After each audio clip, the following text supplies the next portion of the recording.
I'm Kelly Mitchell, and you're listening to Breve TV, Uncorked. Yes, you are. Wine, women, business, and evolution, sharing rich conversation to enlighten, challenge, and inspire the busiest people on earth. My co-host, Deborah Trapin. Welcome to the show, Deborah. Thanks so much, Kel. I always love seeing you. It's great to see you as well. And, I am so excited about today. Me too. We run across some of the most amazing women, and we are going to be talking to Jessica Marie in just a moment. She wrote this post called 10 Rules for Badass Women. And I'll tell you what, the title definitely hooked us, as you could see by the intro plate. We want to help you guys be your best badass self. And Jessica is a storyteller, marketer, business designer, but she's also like a concert pianist, a world traveler, and multilingual. She is a badass. And I want to welcome Jessica Marie to the show. Welcome, Jessica. Thank you, guys. Thanks so much for having me. It's wonderful to have you here. We are on episode 67, and of course the first thing that we have to find out when we start the show is what's in our glasses. So Jessica, since you are an esteemed guest, we would love to find out what's in your glass today. Sure. Well, actually, I'm drinking a red that one of my go-to reds. It's a 2011 Lambardi Rosso di Montalcino. It's a wonderful red. I highly recommend it. It's a beautiful finish on it. So that's what I'm drinking this afternoon. So. Fantastic. And where is it from? Do you know where it's from? Montalcino is a little town in Italy.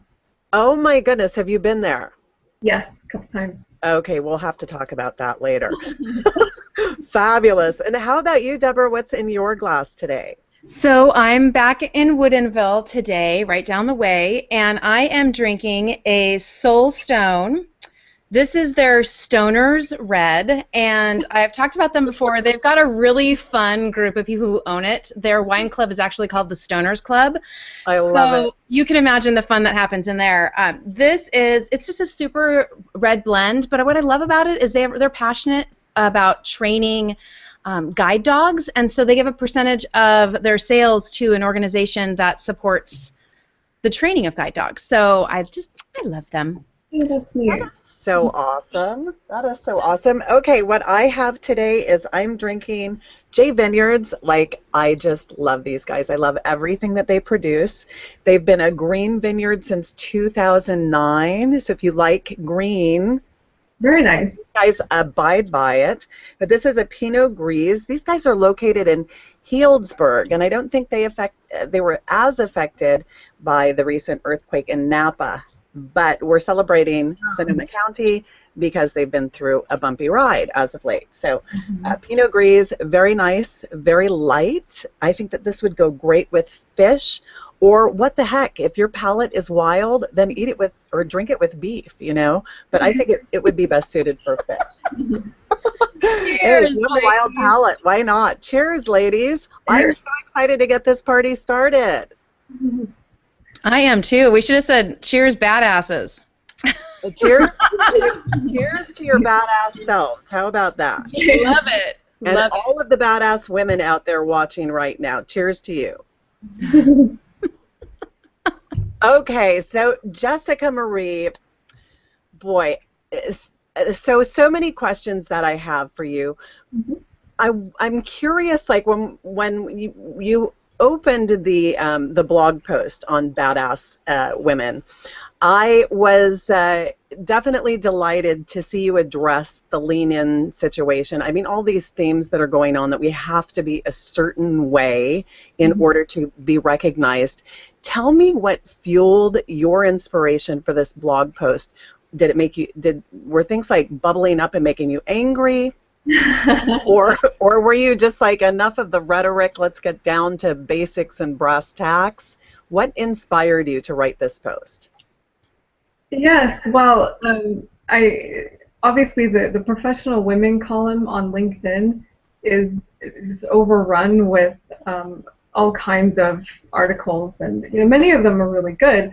It's just that I admit that I probably got a little triggered, so maybe it was a little bit annoyance with some of the noise out there regarding advice to women, but also what you said, that there's a lot of rhetoric out there too.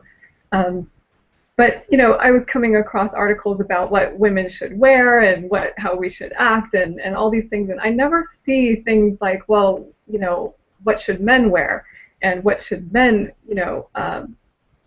which purse should they carry? Right, exactly. Right? Yeah, so it's really, and I, regarding the Lean In and Sheryl Sandberg and Arianna Huffington and Thrive, these are obviously very smart women, very accomplished women. But I decided that to write something that was from a little bit more down to earth and something that is from the perspective of somebody who is not a billionaire, not a celebrity, somebody who is here in the day-to-day Silicon Valley, who sees that there is, unfortunately, it is getting better, but unfortunately, out here in the Silicon Valley, there's rampant sexism. So, and so women are basically, I see anyway, that they're trying to play the game, and a lot of the time, they're not being true to themselves. And so I decided to write this article in response to that. So I love it. I absolutely love it. Deborah, question? Yes. So one of the things we love these conversations. We love conversations about women, not making their own decisions and not following the rules, quote unquote rules. So out of curiosity, I love that you shared 10 lessons. So tell me, like, what, in your mind when you were writing this and you were thinking about these lessons, what was that one job that just, like, was poking out through every time you were writing one of these points? Like, is there a boss or a job that just was like, oh yeah, I learned this there, and oh, I gotta tell the world about this lesson? Like, where did this start? Well, actually, before I came into the Silicon Valley and this whole high-tech, awesome place that it is, I spent about 9 years in the finance industry, and Wow. And from literally startup banks all the way through large corporate, cutthroat corporate environments. And so I have to say, in regards to this particular article, probably the last position I held in the finance industry, where I was there for 4 years, and it was a great place, but it was, I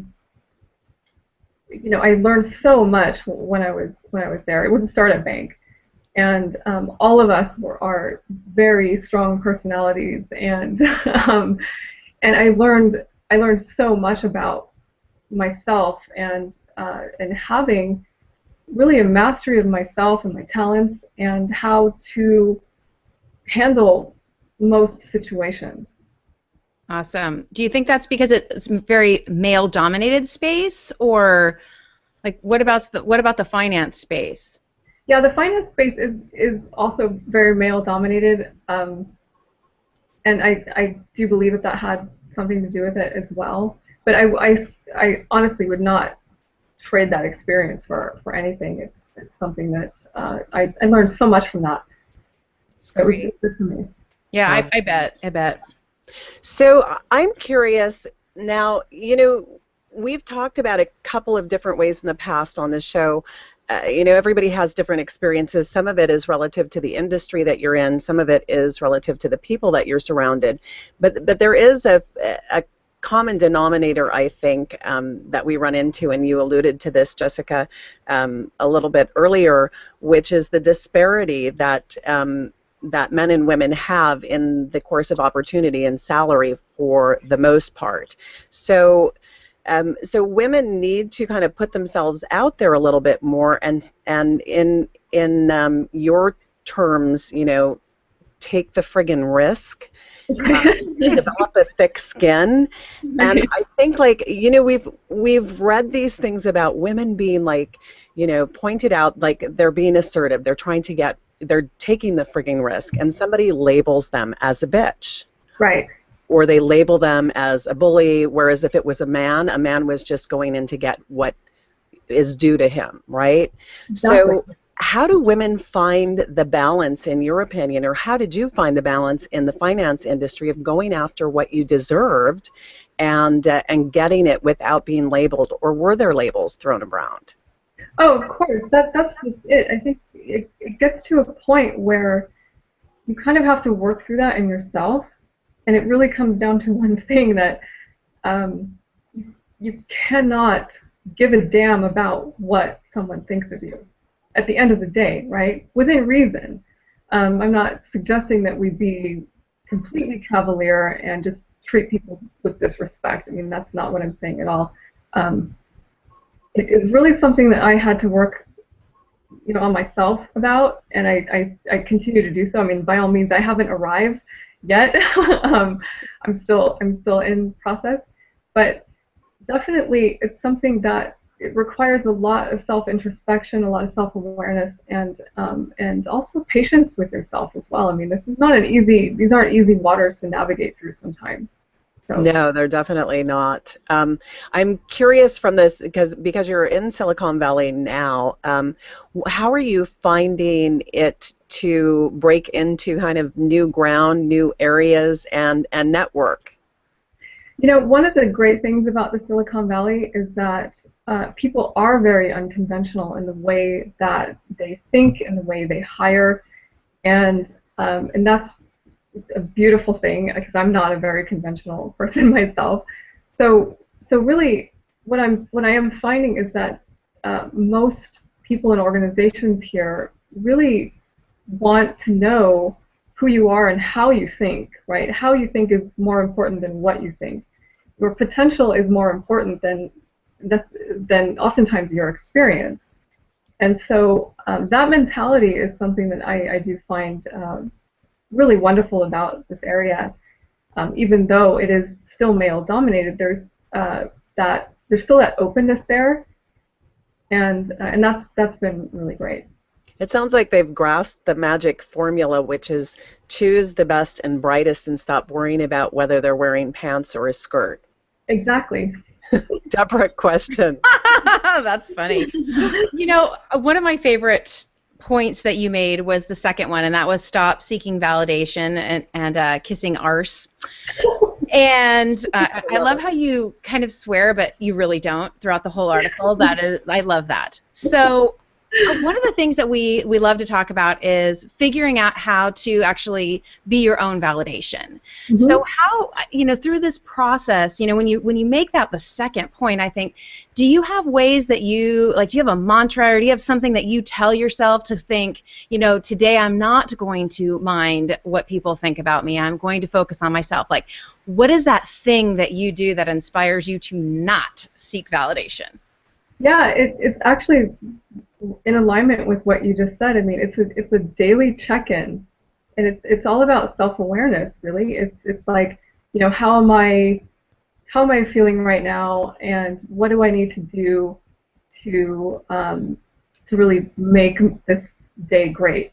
And you really honor yourself by doing that too. When you honor yourself and you respect yourself and you are aware, you're self-aware, people also will feel that with you and be at ease around you, and it's really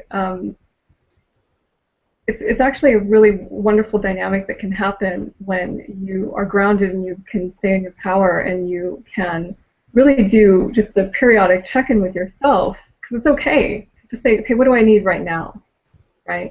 Mm-hmm. That's good. That's what I do, is that I do check-ins with myself, and okay, well, what do I need right now? So.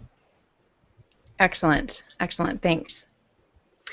Okay, so I had a question. The keep it classy thing I really love, because the whole aspects of being in a work environment where you're articulating your needs, you're trying to get your message heard, and you're trying to move forward.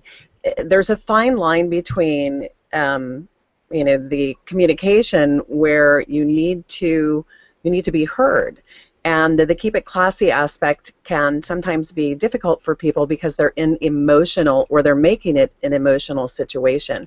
What kind of advice do you have for people who are out there really trying to achieve things, but and in particular, women supporting other women? This is where we find, some difficulty as well. What kind of advice do you have for people to keep it classy? How do they go about doing that and removing emotion? Yeah, it can be really challenging. I think that again, it comes down to having a certain level of self-awareness, and that it really asking yourself. I mean, there are situations where, of course, you need to stand up for yourself and let people know that you are not to be disrespected. But actually, one of my favorite quotes is actually by Winston Churchill, and it says that tact is the ability to tell someone to go to hell in such a way that they look forward to the trip. Is there a book on that? I love that. Yep. So I need a book on that. And so really, that's how I define class, right? And like I said, you don't ever want to, let yourself be disrespected or degraded. And there are certain times where you have to be aggressive in the defense of yourself. But I think that in terms of keeping your class and your presence, is really again, having the self-awareness around that, and not allowing certain things to trigger you, right? Because at the end of the day, it's really not about you. These people sometimes they try to make it about you, and it's really not. I tend to think that in corporate America, it's the analogy I have is that they're really grown children, they're adult children, just like getting triggered and projecting and reflecting and all this stuff going on. And there's really very few people that have the awareness and intuition to kind of navigate those waters. It is very challenging. It seems like often you can run into, not run into, but all of our life's experience kind of gives us a history with or a foundation, good or bad, with how we may respond to certain situations. So I think like people may be contending with their past a little bit may help them a little bit in their future. Mm-hmm.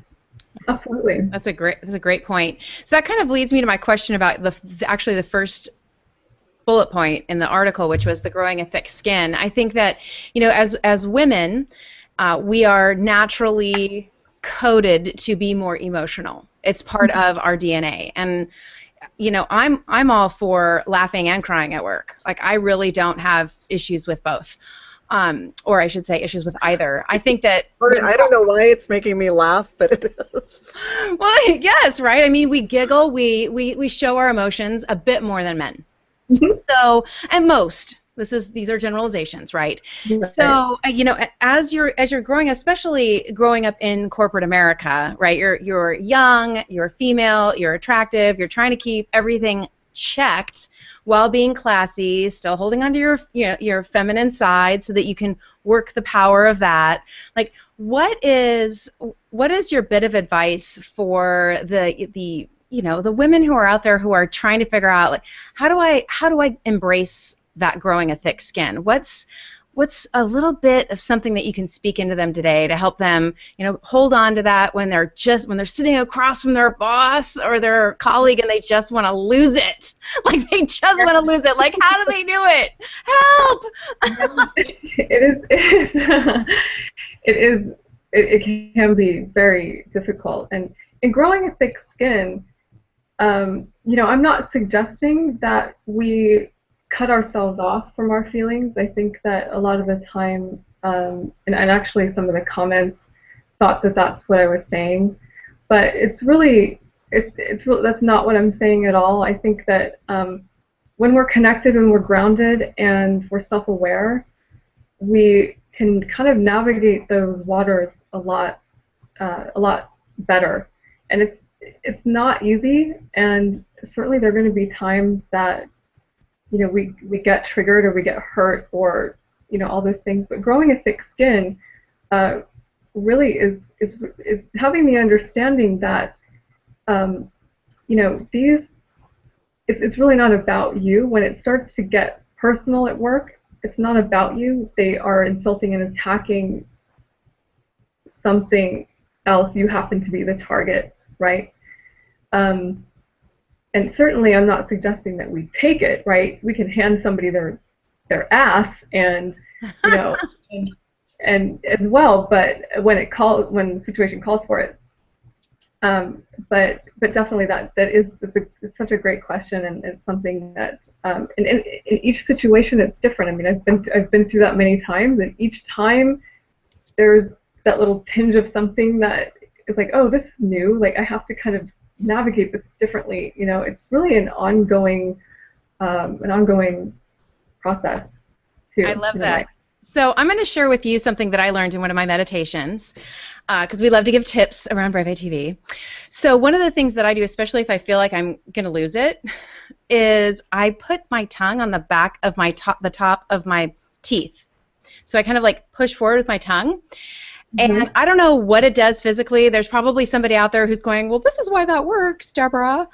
But there is something about how it distracts my emotions. And it's just like pushing on the back of your top teeth totally calms you.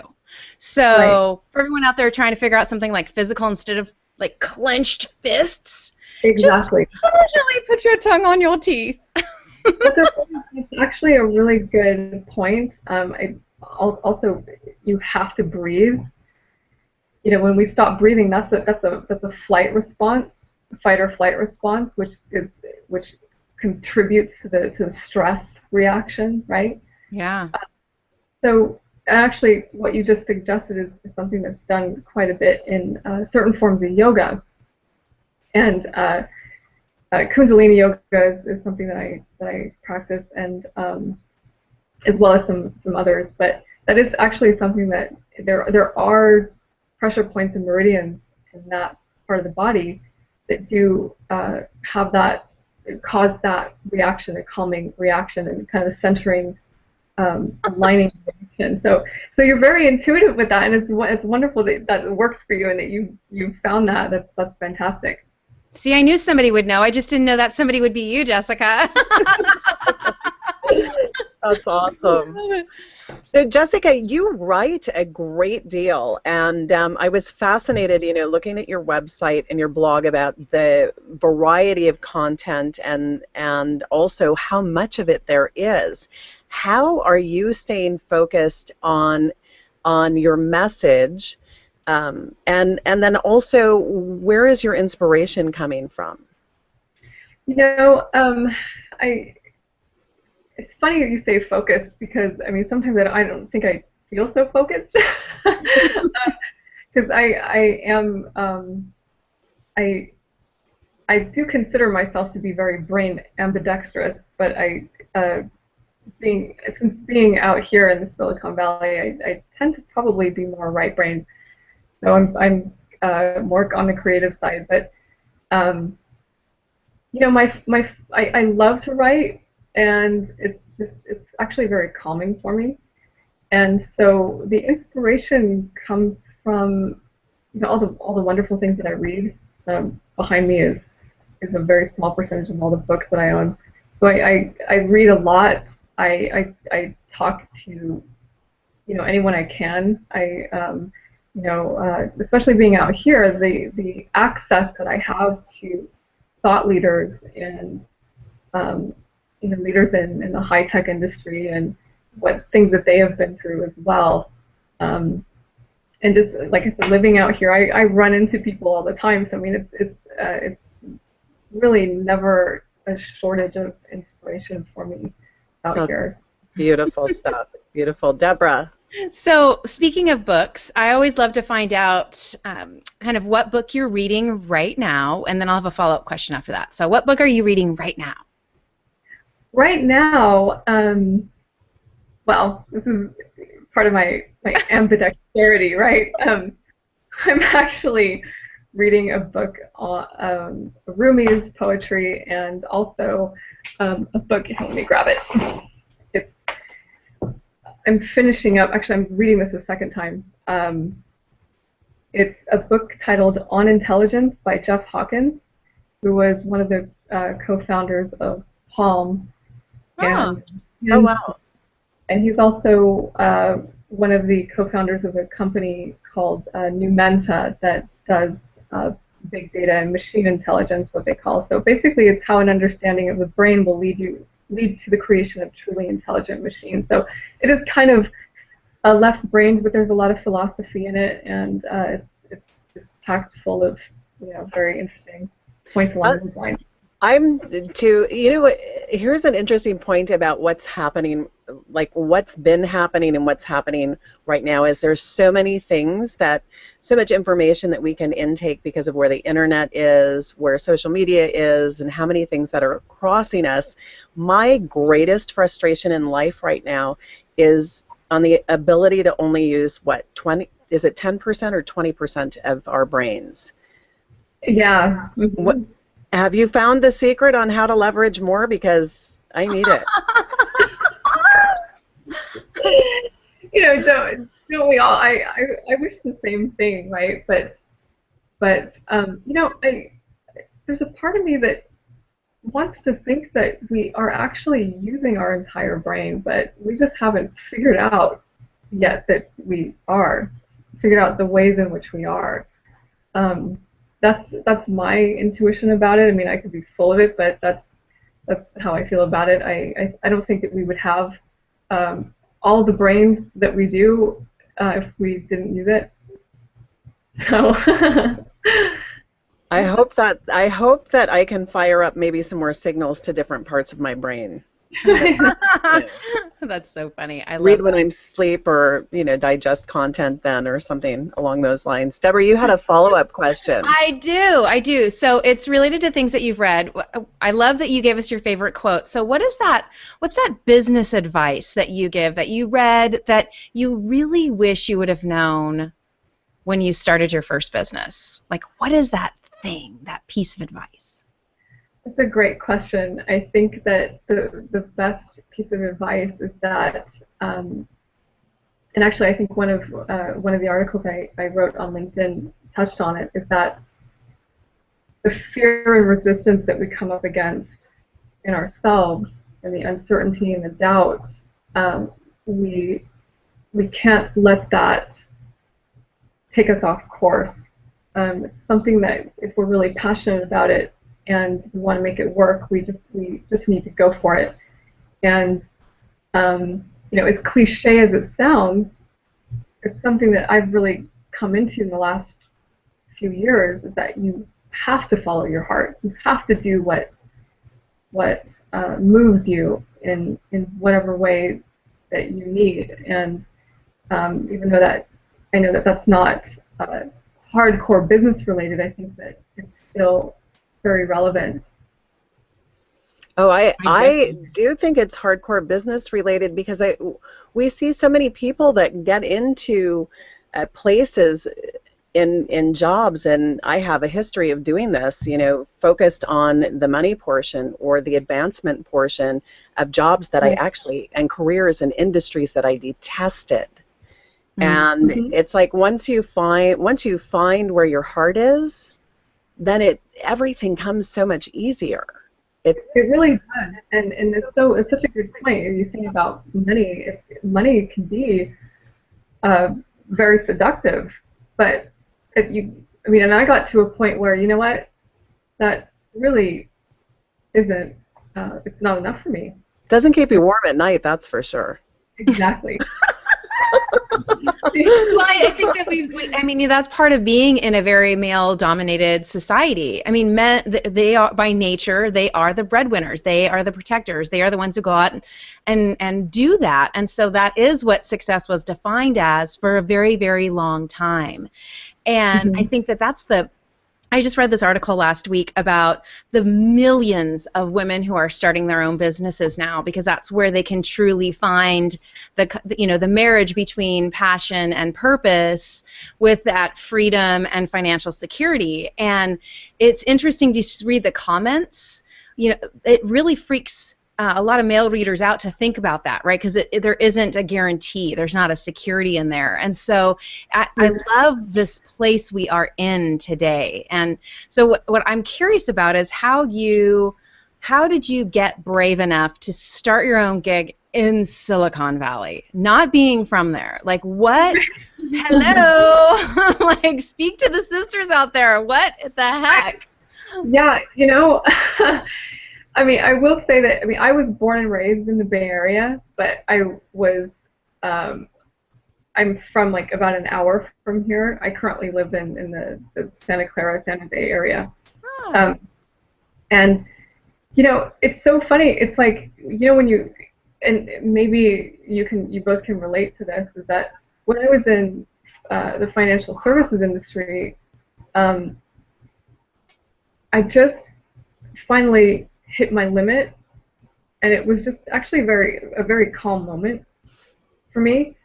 And I just said, you know what, I'm really done with this. And it is difficult to do. I mean, I left with no backup job, living off my assets. And